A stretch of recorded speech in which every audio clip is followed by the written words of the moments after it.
Hello, Hey Boomer listeners. I hope you all are staying warm. It's a little chilly here today. Have you all been following the posts I've been posting to Facebook and LinkedIn? They have been all about adventures. The first was of Winnie the Pooh holding some balloons going up towards a beehive. And full disclosure, Winnie the Pooh is one of my very favorite characters. And as he was floating up, the caption said, "As soon as I saw you, I knew an adventure was going to happen." And that is true with our guest today, Durrell Hood. The next one said, "Do more than just exist." That's an important message. And then the third one reminded us to fill your life with adventures, not things. Have stories to tell, not stuff to show. My guest this week, or our guest this week, Durrell Hood, has many adventures to share and many stories to tell. And you are going to love this program. Before I bring him on, though, I wanted to tell you about another area that boomers struggle with occasionally. And that is reimagining their lives after they stop their full-time careers. I talk to people who are feeling unfocused, feeling like they've lost their sense of purpose, like they really don't matter anymore. And they want to feel energized. They want to feel engaged. They want to feel relevant and like their lives matter. And they can. So if you or anyone you know is having those feelings in that situation, please give me a call and we can set up a 30-minute consultation to talk about my 8-week program, Turn Your Retirement Upside Down. In 8 weeks, we are going to cover so many amazing areas to get you back into that rhythm of feeling like life has meaning and purpose, and you are going to love it. So drop me an email. We can chat. And I'll tell you what, in 30 minutes, you're going to start to get some insights anyway. There's no obligation. So let's chat if you would like to. I also wanted to say something about community before I bring Darrell on. Good news today. We reached 300 followers in the Hey Boomer community on Facebook. Woohoo! Way to go, Hey Boomers. So I'm very excited about that. And it's because of you. It's because you all are coming together to form this community, to be part of it. And being part of it is also being engaged with our guest. So I am looking for great engagement, questions, comments, congratulations to him for the things that he's done. This is your community, and we together are really making this something special. So with that, I am going to bring on Darrell and introduce you. Hi, Darrell. Hey, Wendy, how are you doing today? I am good. So excited to have you on. I am too. Thank you so much for having me on your program, and looking forward to talking with you about my adventures and getting to talk with some of your listeners. Thank you. So let me do a brief introduction, Darrell, and then we'll get right into your adventure. Okay. So Darrell is a boomer like us. He worked for Delta Airlines for about 30 years. And at the time of his retirement, he was working in load control and emergency response for the airline. Darrell has also been a fireman, a contractor, and an outdoor adventure guide. Not surprised at that one. Darrell has always considered himself a bit of an adventurer and an adrenaline junkie. He says, not to the extreme of maybe base jumping or fire eating, but maybe just a notch below that. He has a love for travel that is off the beaten path and for finding ways to connect with people of the area he's traveling in. In 2014, Darrell decided to ride his bike across country by himself. His wife, Kathy, was off on her own adventure, which we may get to hear a little bit about. Darrell and Kathy now live in Greenville, where he enjoys all the whitewater kayaking, mountain biking, and the wonderful outdoor opportunities this area has to offer. Is there anything I left out, Darrell? I think you've covered it completely, and you're exactly right. Everything, just a little shout out to Greenville. If you're not from this area, you need to be in Greenville if you love anything about the outdoors. It's got everything you could possibly want. If you don't find somebody to participate and get together with a sport that you like, it's a self-evaluation thing you need to do, because it's really out there and available for everybody. Greenville is great, yeah, but we don't want it too much. That's right, yeah. All right, so take us back. It's 2014. I'm sure there was some pre-planning time before this. So what happened that got you thinking about taking this epic bicycle journey across the country? Well, as I tell everybody, me and my good buddy Charlie again used to ride. I say used to ride. We just finished a ride in September on the Blue Ridge Parkway. But we started riding together years ago and touring, and Charlie actually got me into the touring. We had been together in Florida and Wyoming and Vermont doing some of our bicycle tours. And I wanted to go on a solo trip. And actually, Charlie had done a cross-country trip himself and kind of gave me that inspiration. So I started planning it. Not a lot of long-term planning, because with some of this, you just don't know if it's going to work out or not. Jobs got to fall in place, families got to fall in place, physical capabilities have to fall in place, and you just don't know if all that's going to work out. But in July of 2014, it did. We sold our house on July the 7th. We lived in Peachtree City, Georgia. We sold our house on July the 7th. July the 12th, Kathy took me out to Seattle and dropped me off. So started my trip. She started doing her thing a little bit later on, but I started my trip in Anacortes, Washington, and 80 days later, was loving it, still loving it.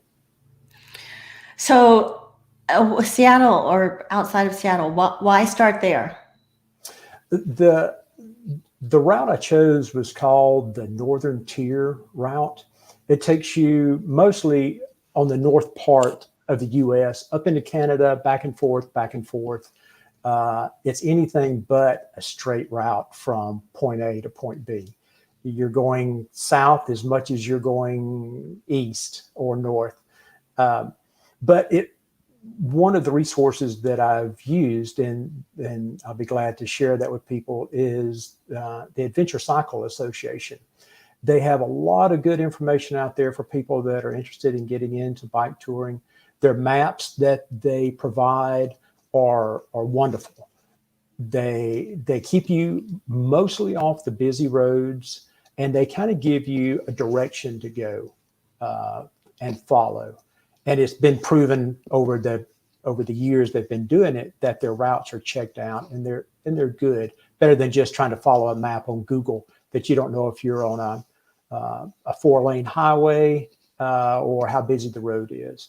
So that was their starting point, was Anacortes, Washington, and the ending point was Bar Harbor, Maine.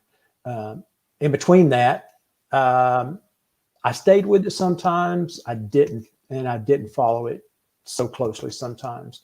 It all depended on the mountains, the weather, the advice I got from other travelers that I met, and I just stayed flexible with it. So the planning, I think I mentioned to you in one of the times that we've talked about exploring the Appalachian Trail, right? Yeah. Many years ago. I'm not doing Yeah. that today. Yeah. But there's a lot of planning that goes into that and support that you need along the way.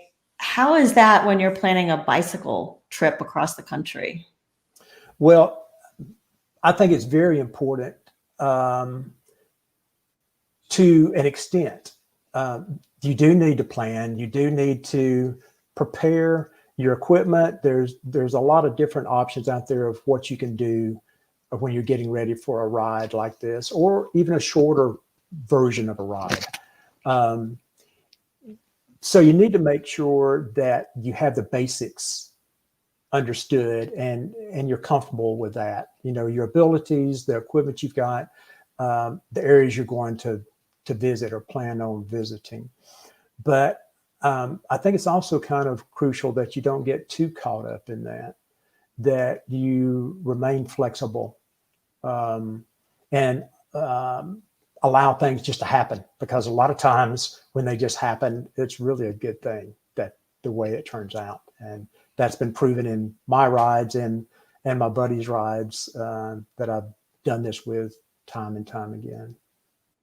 But you need to think about your food and your clothing and like first aid, I guess. I mean, some of it you had to think about, right? Yeah, you do. And like I say, I did. I probably did more planning on that type of thing than I did the actual route selection and everything itself. I was probably more detailed, and some of my buddies that are listening to this go, yeah, he's got a backup to the backup to the backup.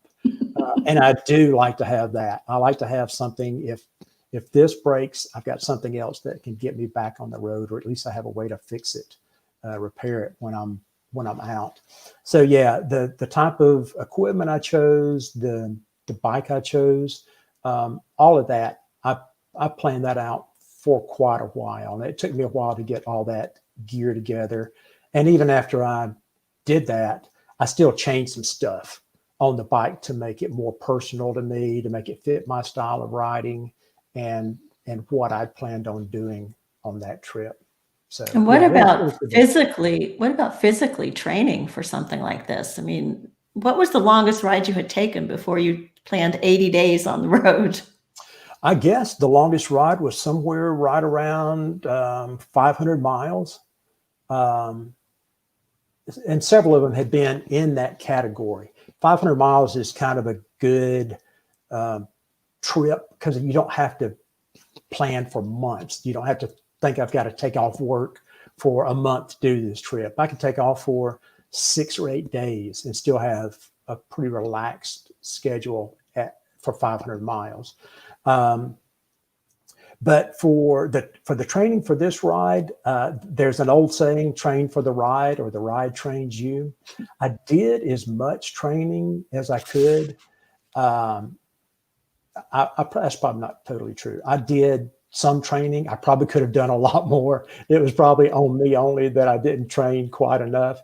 But I did ride with a loaded bike. I found out what worked and what didn't work for me.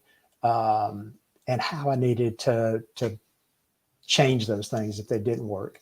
One of the things that I tried to do was get as much hill time in, because riding on flats, it really doesn't matter how much your bike weighs to a certain extent. My bike normally weighs somewhere around, with the bike and the gear, right around 90 pounds, sometimes a little more, sometimes a little less.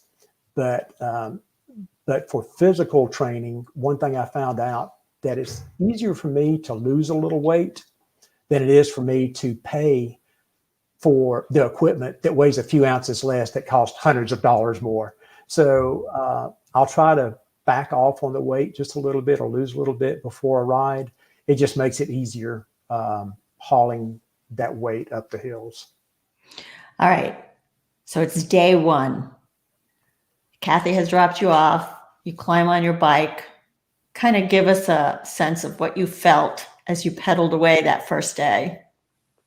Well, I can remember it pretty vividly, because one of the first impressions that I got leaving was, gosh, this bike is heavy. and things felt shaky to me a little bit. I loaded a little bit different on that first day, probably than what I'd done just in my training rides. And I go, wow, this is a lot of weight that I'm going to be carrying for the next, who knows how many days. I really didn't know how many days on that. But it was also leaving the family for I figured on at least 3 months. It could have been a little bit shorter. It could have been a little bit longer. The time frame wasn't really nailed down to an exact number of days. So that's always a concern in your mind. Is everybody going to be okay? Is it really good for me to be doing this? It's kind of a own your own thing. But the family, I had great support from the family, great support from friends. So that part really wasn't as much of an issue as like, I'm not really doing something that everybody else is not on board with. Everybody was totally on board with this. One thing that also came into mind was that I don't have a good idea of where I'm going today. You know, that was the first day out. It was like, when you're in the towns is probably the hardest time for your navigation and all, because you've got streets that you have to turn on that come up a lot more often than once you get on the road further down your ride. So I think I got lost a couple of times within the first few miles. So my day ended up a little bit shorter the first day than I had planned, not mileage wise. It was like a lot of my shortcuts. My shortcuts ended up longer than the original plan, but it ended up shorter distance that I actually made. So it was a learning experience from the very start. So what were some of your biggest concerns as you took off that first week? What were some of your biggest concerns? I didn't worry about a lot of stuff. I kind of just took it as it came. I've always been comfortable in the outdoors, so I wasn't worried about the weather, my food, where was I going to get a bath, any of that kind of stuff. That just usually works out. I'm comfortable getting a bath in a stream or in a sink at McDonald's with, as good a bath as you can get in a sink at McDonald's.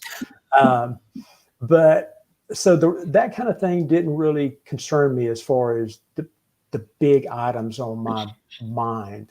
And I guess one reason that it didn't is because things just started happening so quickly that were almost like a sign, like, gosh, this is really great. Things are working out not like I planned, but it's because I didn't have that much of a plan. I didn't have, this has got to be like this kind of plan in order for this to succeed.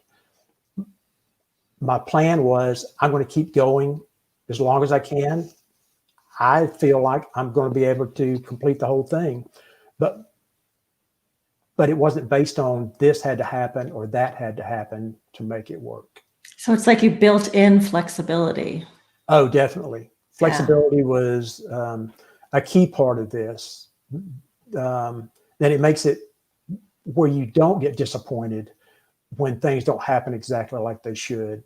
On one of my first few days out, I was still on the western side of the Cascades, and back to the part where I said, train for the ride, or the ride trains you. This was my training day. And the ride showed me pretty quickly that I had not done enough leg work and time on the bike to allow for those hills. So I actually just said, this is where I'm staying tonight. I'm not going to make it through another pass. I'm not going to make it through another mountain. And I found a place just on the side of the road that I was able to get my tent in, get out of the way so I wasn't inside of the road, and start it over again tomorrow. Smart. Now, I'm going to show your blog post website or site, because you have some amazing pictures on there also. But as I was reading through it, early on, you had a very close call with a fire situation. Can you tell us about that? Yeah, the fires, it was a it was a bad time for the forest fires out there in northwestern in the Northwest. There were a lot of people that were losing homes. The fires were widespread. They were in many different locations. So it made it where you really couldn't try to plan a route around the fires, because if they weren't there today, the fires could be there in that route that you planned for tomorrow. So I chose to just stay with the original route as long as the roads would remain open. I was riding through, sometimes I was looking back over some of the pictures myself just recently, and I had on a face mask and sunglasses, and the embers that some of the times, especially the last day that I want to tell you about, it got kind of close on one of the days. The embers were actually falling on my arms, and they were still warm. And that's when you know that you probably timed this a little closer than you wanted to. I was going up one of the passes there, and I knew they were going to be closing the roads, but I thought I could make it over this one pass in time, because the option, as I said earlier, the option was a 70-mile detour to get back over the other part of the pass that I needed to get to. And there was no guarantee that that was going to be open when I had done that additional 70 miles. So I made the choice to go on over the pass. Things started kind of deteriorating as I was going up through the climb. I had people coming down the mountain with their furniture, everything they could pack into trucks and trailers coming down. And some of the people said, it's getting worse up top, and they've closed the road at the bottom for anybody coming up. Oh. So at that point, I knew that my exit route that I thought was going to work was no longer an exit route. It was not an option to go back down the mountain. So I chose to flag down a man in a pickup truck. He was nice to throw me in the back. We got over the top, and when we got to the top, we asked the rangers and the fire crew that was up there. They said, we said, when are you closing the road? And they said, the road is closed now. We've got an airdrop coming in 5 minutes. So at that point, I knew the decision to jump in the back of a pickup and get over the top was a good choice. So that was about as close as I got with the fire situation there. The fires were constant for a while, but nothing that close again. Wow. That sounds kind of scary. Yeah, it makes you pedal a little faster. Yeah, pedal a little faster, and thank goodness for that truck, right? Right, exactly. Yeah. What about wild animal encounters while you were camping or traveling in the back roads? Did you run into any wild animals that concerned you? I was fortunate to get to hear and see some great things with the wildlife. I've got to see a few grizzly bears, never got close. And one of my posts, I was talking about coming in contact with the grizzly, and he or she was right in front of me. But when you've got a bear that just kind of shows up right there, and I'm trying to get my camera out and trying to take a picture, but there's a lot of stuff going on in your mind, I guess. Like, is this really a good idea to be doing this, for one? And then the bear's moving so fast so I got a picture of my foot, I think, and I got a picture of the shadow of my bike was all I got to prove that I was close to the contact of the bear. But also got to hear wolves camping on the lakes at night with the loons sounding in the background. It was just wonderful. Coyotes, a lot of coyotes. But I like being out there with nature, so they don't bother. I find it interesting. I mean, for the hiking I've done and some scuba diving, mostly I don't think the animals want to bother you. I mean, you're in their terrain, and if you're threatening them, that's different. But mostly I don't think they want to bother you. Right. No, I totally agree. I think most people would tell you that too, that they're much more concerned about being away from you, or is at least as much concerned about getting away from you as you are getting away from them. Yeah. So, you had some wonderful encounters, and I alluded to this in the post when I was talking about this program today, about how with the divisiveness that's going on in the country, you managed to run into some absolutely wonderful, gracious people. Do you have some stories you can tell us about some of the people you encountered? Oh, there's so many stories, and as I've said before, I don't consider myself really a bicyclist. I'm a person that has found that my favorite way to travel is by bicycle. Hmm. And for one reason of that, and for probably the biggest part of the reason is it allows you to slow down and and take time to meet the people that are out there, that are out there everywhere. And the people that are wanting to help, the people that are just wanting to talk. I've met people in so many occasions. I've got a buddy of mine that I keep up with now, and Matthew may even be out there watching now. But I met Matthew on the bicycle. I think we were in North Dakota at the time. We both happened to wind up in a McDonald's on a rainy, cold afternoon. Both of us looking for a camping spot, and ended up within just a matter of minutes. We decided that, hey, this is good. This can work out. Let's just get us a hotel room, find us a place to stay tonight, and forget this camping in the wet weather. Matthew and I have been friends ever since then. I've met people that just will pull up at a red light, say, "Have you got a place to stay tonight?" I had a I had a guy that stopped and said, "Are you looking for a place?" And I said, "Well, yeah, I am." He said, "I've got a house. It's open to bicycle tourists." He said, "If you want to go there, you're welcome to stay there." He led me to the house. I stayed there. The gentleman makes honey. He has a honey farm, or he raises beehives, and it's called stingers. It's a bicyclist power pack that he sells. REI sells them. Just a neat guy. Stayed in his house. He just left open. He opened the door and said, "Make yourself at home." That just happened time and time again. I stayed with monks.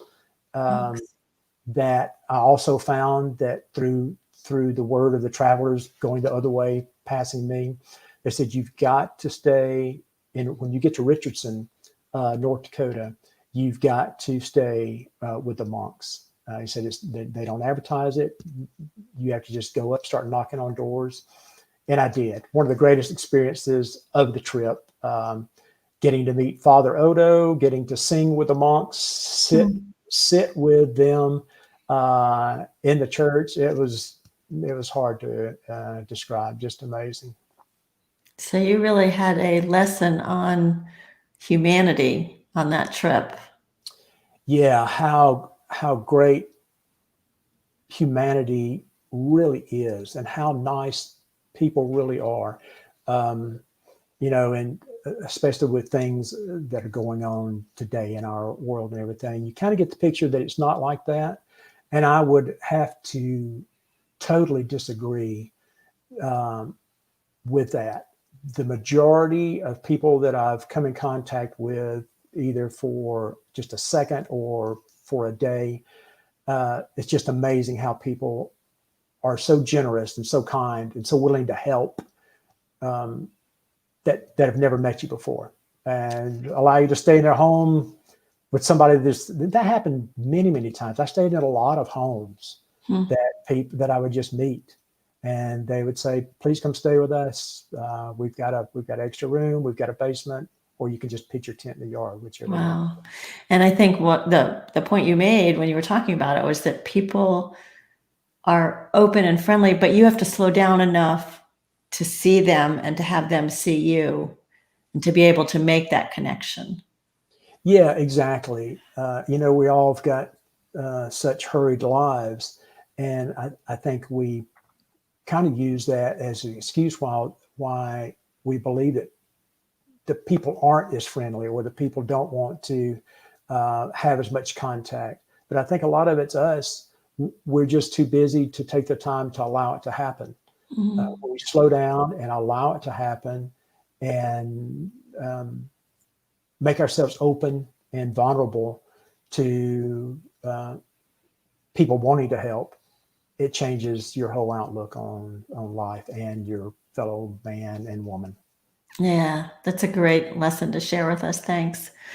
Um, you stayed in some amazing places. Some of what you talked about, like the stealth camping off the road, some in people's homes. But what was one of the most beautiful or memorable places that you stayed at when you went across the country?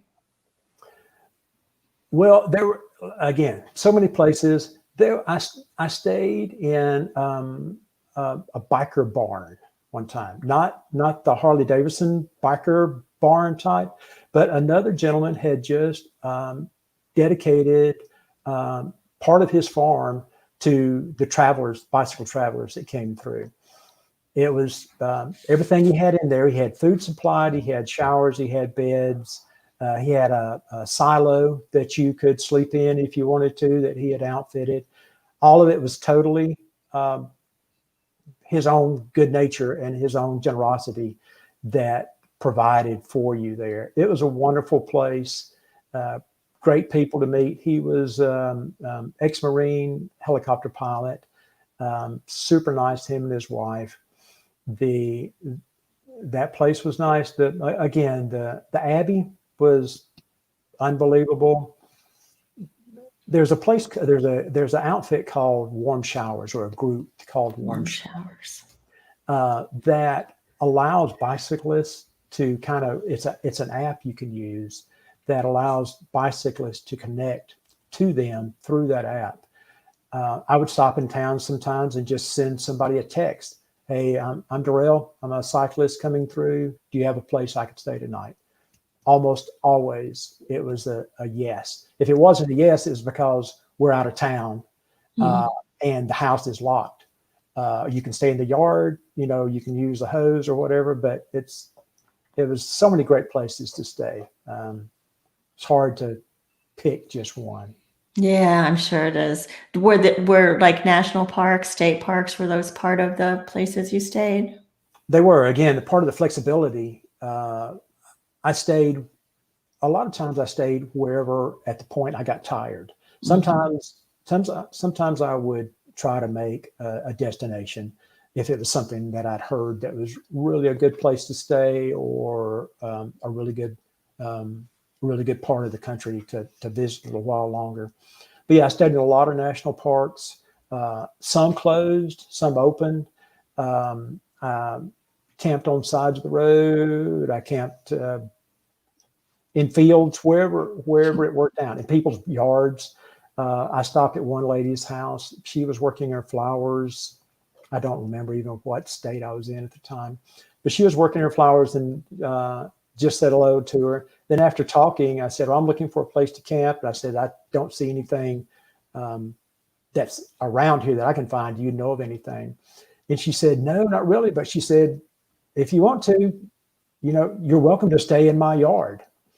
And it was the funniest conversation I heard that she was having with her friends that night.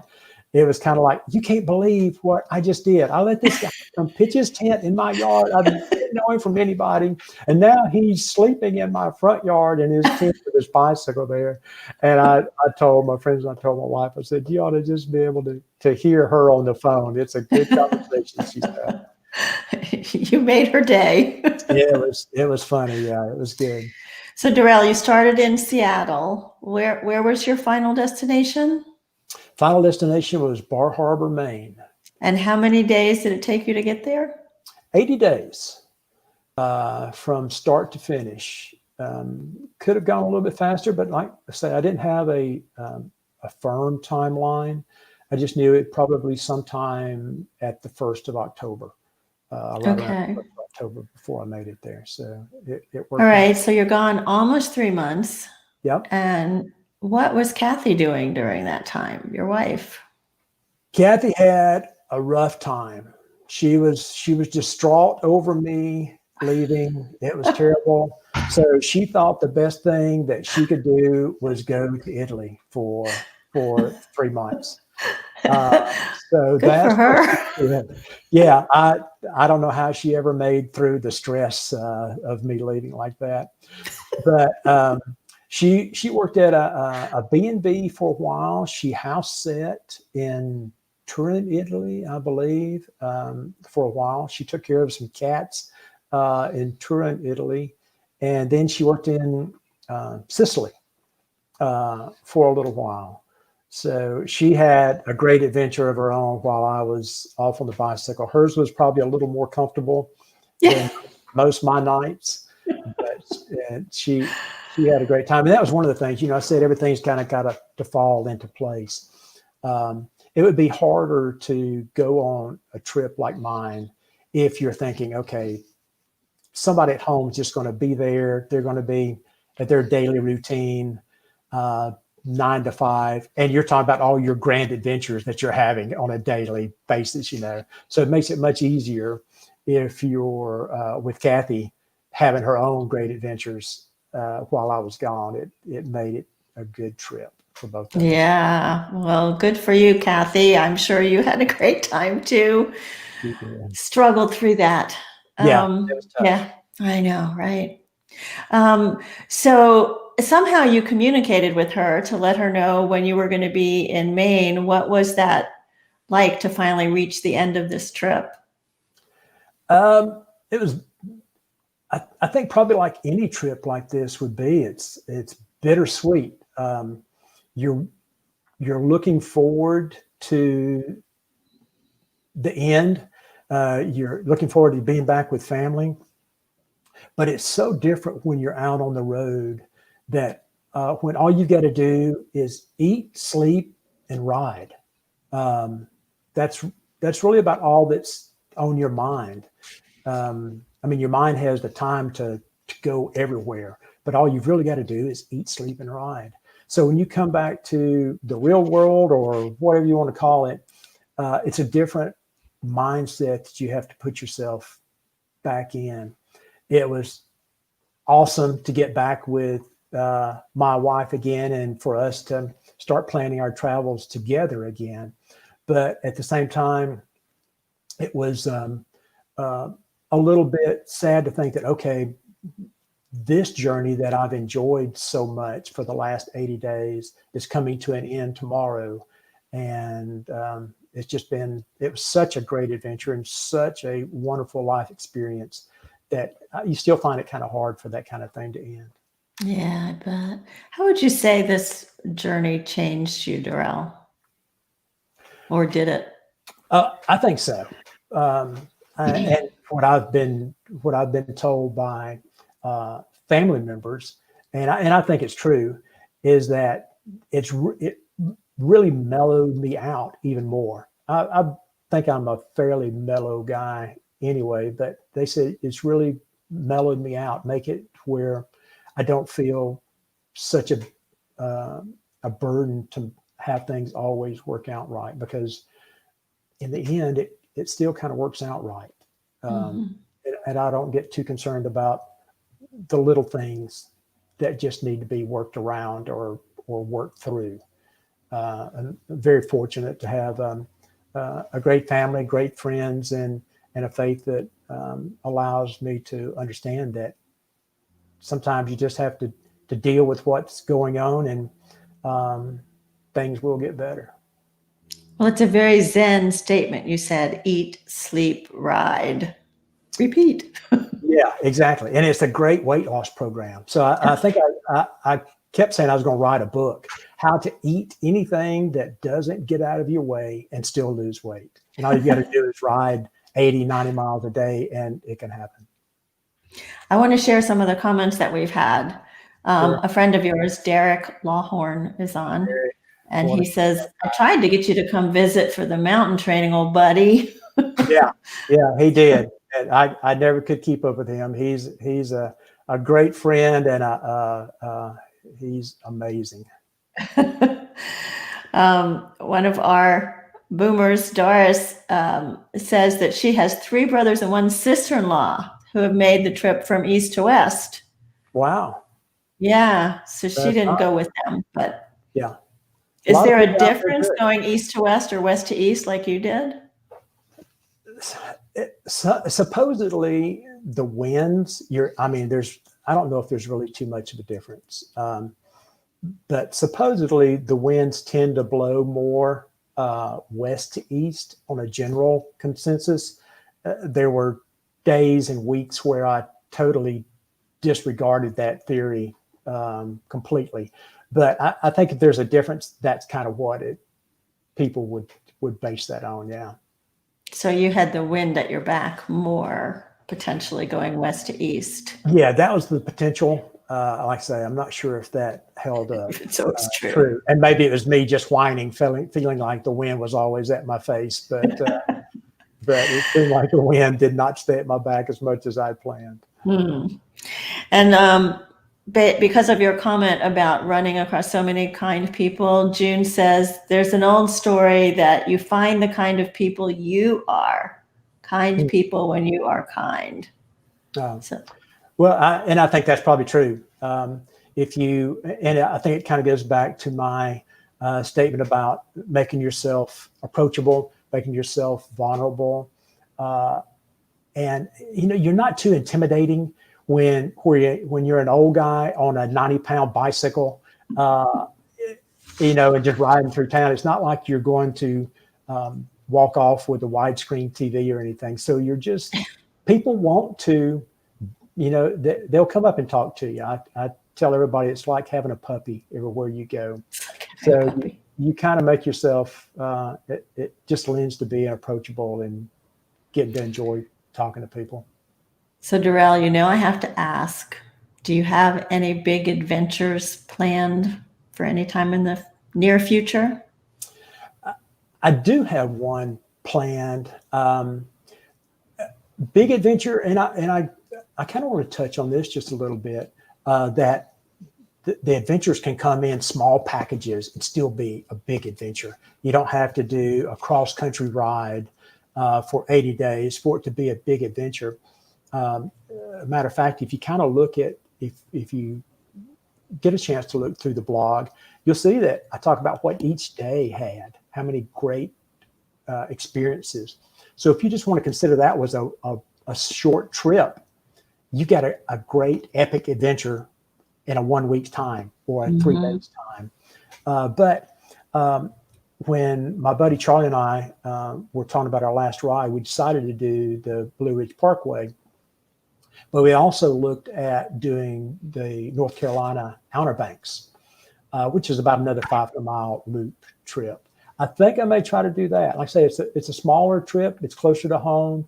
But again, the great adventures don't have as much to do with the mileage and the distance as they do with the people you meet and the beautiful country you get to see. Yeah, I think it has to do with your mindset. You bring your adventure with you because of who you are.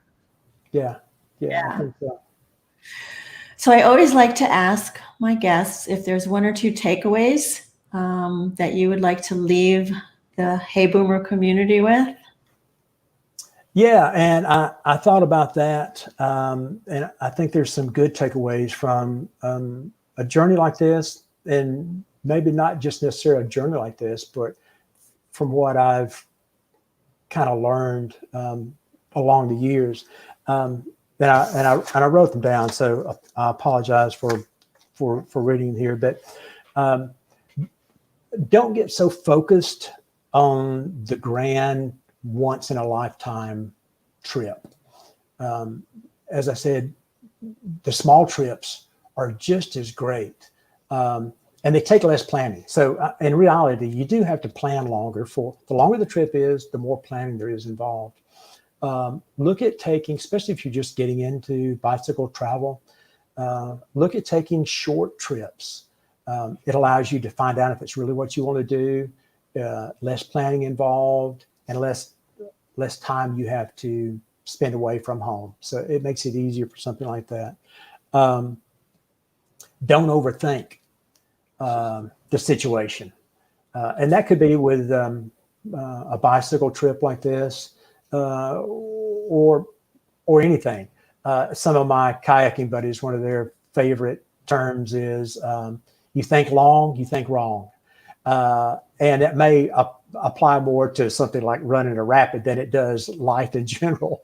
But sometimes we can think ourselves out of doing stuff. If we just say, okay, I've got the time, I think it's going to work out, let's just go for it. What's the worst that can happen? I got to turn around and come home. I'm already home. So how bad can it be just have to come back?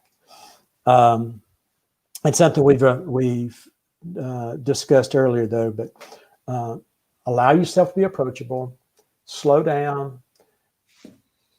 be open to other people with different views, different mindsets, and that are different than you, and find out how much we really have in common, not the differences that we've got to work through. And when you're on a bike, it makes it really easy to do that because you have the time to get to know people more than just passing by at 60 miles an hour. I love that. I should have called this the wisdom of bike touring, because it does really sound like you learned some wonderful lessons, Darrell, and thank you so much for sharing those with us. Well, thank you very much. I really enjoyed it, and it was a pleasure getting to talk with you today and getting to be on your show. Yeah, and I've got your link to your blog. I've shared it a couple of times. So as you go on your next adventure, we'll be watching. Good deal. And yeah, feel free to my email also. People can contact me through that if they'd like to. There's some resources that I've found over the years that I use and are very beneficial. And I'll be glad to share that with anybody that's wanting that information. All right. So if anybody wants Darrell's email, you can just send me a comment or a private message and I can share that with you. So let me tell you about who we're going to have next week. She is a very special lady, my guest for next week. Her name is Laura O'Connell. And Laura is a global connector. And she has realized that mentorship goes both ways. As a mentor, a lot of times we think we have the wisdom, we have the knowledge, and we are there to help the other person who may be younger or more experienced than us.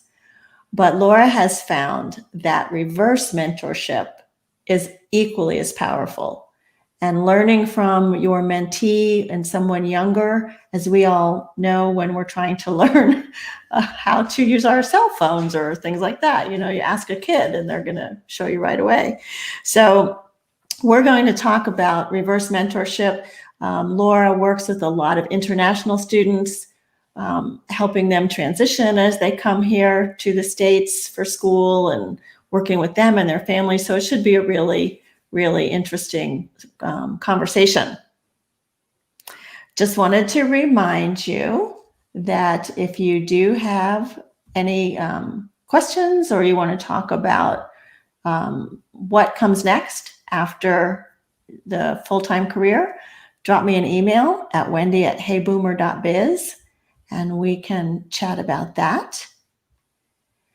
And a couple of final comments. Let's see. Elizabeth says, thank you for sharing your adventure with us. It was nice to hear that people were welcoming and nice, especially in this divisive era. And Kate says, it was lovely to have, quote, met you today. Derek has told me a lot about you. How about that? Nice. And Gail says, this was wonderful. Thank you, Darrell. So thank you guys. Yeah, everybody enjoyed your story. Thank you, Darrell, again. Thank you all very much. I always like to end with a quote from C.S. Lewis that says, we are never too old to set another goal or to dream a new dream.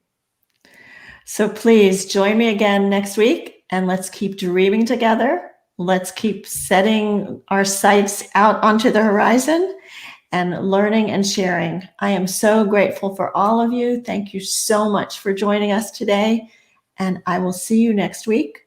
My name is Wendy Green, and this has been Hey Boomer. Thank you.